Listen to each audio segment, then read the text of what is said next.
আমার পাশে মিঠু ভট্টাচার্য, মাননীয় মিঠু ভট্টাচার্য আমাদের দক্ষিণ চব্বিশ পরগনা জেলার অত্যন্ত শিল্পী, একজন জনপ্রিয় শিল্পী, সেই সাথে একজন নিরলস রাজনৈতিক কর্মী এবং সমাজসেবী। আপনাকে স্বাগত স্টার প্রোডাকশনে। নমস্কার। আজকের এই বিশেষ দিন, আজকে আমাদের প্রখ্যাত শিল্পী মাননীয় উত্তম কুমার, তার জন্ম শতবর্ষ, সেই উপলক্ষে আপনাকে একজন শিল্পী হিসেবে আমন্ত্রণ জানানো হয়েছে। আপনার কেমন লাগছে এই অনুষ্ঠানে উপস্থিত হয়ে? সুন্দর লাগছে এখানে এসে, মানে অরুময়দার আহ্বান এখানে আসতে পেরে নিজেকে সত্যি খুব ভালো লাগছে।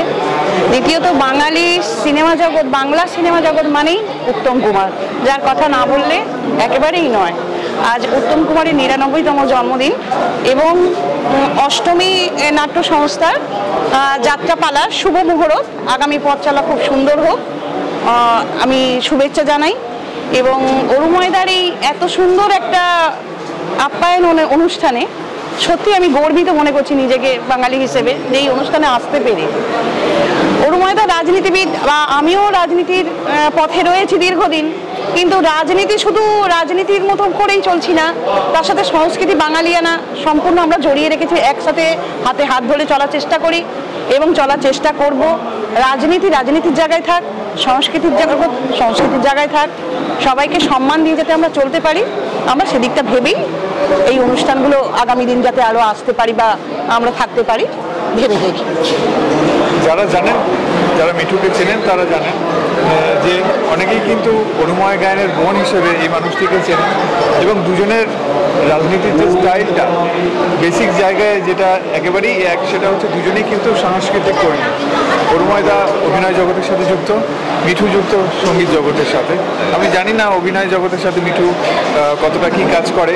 আমার যত ধারণা মহিলাদের কোনো নাটক তার ওয়ার্ডে হতো, সেই ব্যাপারে অনেক বেশি ইনভলভ ছিল, এবং তার ওয়ার্ডের যে বিভিন্ন কর্মকাণ্ড সাংস্কৃতিক ক্ষেত্রেই হোক বা সামাজিক ক্ষেত্রেই হোক, সকল ক্ষেত্রে কিন্তু মিঠুর একটা অগ্রণী ভূমিকা থাকে।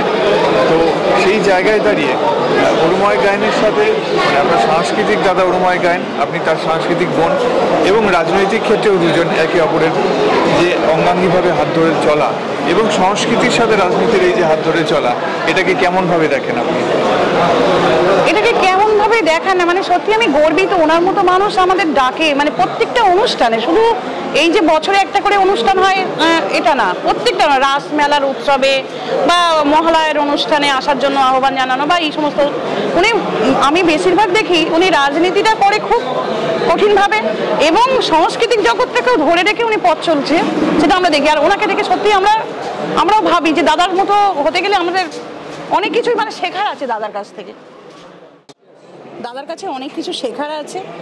হ্যাঁ, আমরা শিখছি, দাদাকে আমরা অনুসরণ করার চেষ্টা করি।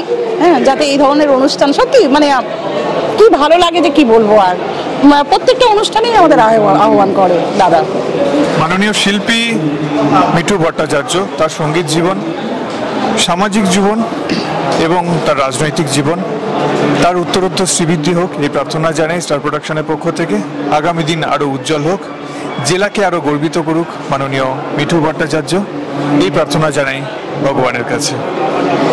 ধন্যবাদ নীলাঞ্জন দা, ধন্যবাদ তাপস দা। আপনারা আশীর্বাদ করবেন আমি যেন সেই পথেই সুন্দরভাবে হাঁটতে পারি।